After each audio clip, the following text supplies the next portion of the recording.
क्या आपको पता है ट्रॉमा जैसी कोई चीज़ नहीं होती है।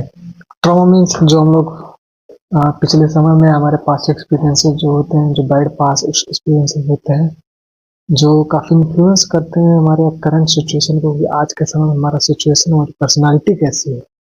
लेकिन मैं सच कहूँ तो ट्रॉमा जैसी कोई चीज़ नहीं होती। क्यों? एक्चुअली जो हमारे पास्ट में जो बैड एक्सपीरियंसेस होते हैं, उनके काफ़ी हद तक उनका इन्फ्लुएंस होता है। लेकिन वो हम हैं जो उनको क्या करते हैं, मीनिंग देते हैं। हम ही हैं वो जो उनको एक मीनिंग देने का काम करते हैं कि भैया this is the thing and this was the thing that happened and now I am something because of this. ठीक है। और इसीलिए जब हम बार बार हम जब आज के समय में हम देखते हैं स्पेशली, तो हम देखते हैं कि लोग बहुत ज़्यादा नाखुश होते हैं। तो अगर ज़िंदगी में हम नाखुश हैं, हम अपनी ज़िंदगी से हैप्पी नहीं हैं, तो इसका कारण भी यही है कि हम खुद चूज़ करते हैं हैप्पी ना होना। ठीक है। आप कहेंगे भाई ये क्या बात बोल रहा है यार आकाश, आखिर कौन है जो अपने आप को खुश नहीं रखना चाहता, कौन है जो नहीं चाहता कि वो हैप्पी रहे। तो लोग कई बार तर्क देते हैं इस प्रकार से कि भैया लोगों की सिचुएशन समान नहीं होती, लोगों के प्रिविलेजेस एक जैसे नहीं होते हैं। कई बार लोग किसी बड़े घर में पैदा होते हैं तो उनके पास बहुत सारी सुख सुविधाएं होती हैं, और कई बार बहुत से ऐसे बच्चे पैदा होते हैं जिनके पास माता पिता भी नहीं होते हैं, उनकी अपब्रिंगिंग अच्छे से नहीं हो पाती है, उनके अच्छे उनको रिसोर्सेज अच्छे से नहीं मिल पाते हैं। लेकिन फिर भी हाँ, इन द वन सेंस सारे चीज़ें, सारे फैक्टर्स इन्फ्लुएंस करते हैं आदमी की लाइफ को, लोगों के लाइफ को ये कहीं ना कहीं तक प्रभावित करते हैं। लेकिन फिर भी एंड रिजल्ट या कहें कि एंड कंट्रोल, जो लास्ट कंट्रोल होगा वो हमारा ही होता है।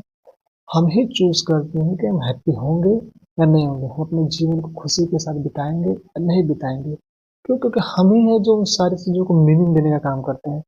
हम इन सारे इंसिडेंट से, इन सारे इन्फ्लुएंसेस से हम एक पर्सोना, एक तरह की पर्सनालिटी क्रिएट कर लेते हैं अपने माइंड में। चाहे कॉन्शियसली, स्टार्टिंग में तो ये अनकॉन्शियसली होता है, क्योंकि धीरे धीरे हम इनके इन्फ्लुएंस में आते हुए हम अनकॉन्शियसली हम क्या करते हैं, अपने आप को एक पर्सोना क्रिएट करते हैं अपने लिए कि no, this thing happen, now now I am this one, या मैं ये हूँ, अब मैं इस तरीके से व्यवहार करूँगा, this is the my personality. If someone treat me will in this way, I will respond in this way. ठीक है। तो इस प्रकार से चीज़ें होती हैं। तो कहीं ना कहीं वो हमारे और आपके हाथ में होता है। हम ही चूज करते हैं कि हमें लाइफ में कैसा बनना है। हम खुद ही चूज करते हैं कि हमें हैप्पी होना है या नहीं होना है। क्योंकि वो हम ही हैं कि ट्रॉमा को, या अपने प्रीवियस ईयर में, अपने पिछले बीते सालों में जो हमारे पास्ट एक्सपीरियंसेस होते हैं, बैड एक्सपीरियंसेस होते हैं, उनको मीनिंग देने का काम करते हैं। सो नेक्स्ट टाइम जब आपको लगे कि आप कहीं फंस गए हैं, आपको लगे मेरी पर्सनैलिटी ये है, ठीक है, मैं खुश नहीं हूँ, तो अपना आप ध्यान रखिए। आप उसको कभी भी, किसी भी समय आप बदल सकते हैं। आप जब चाहें तब अपनी पर्सनैलिटी को आप सुधार सकते हैं।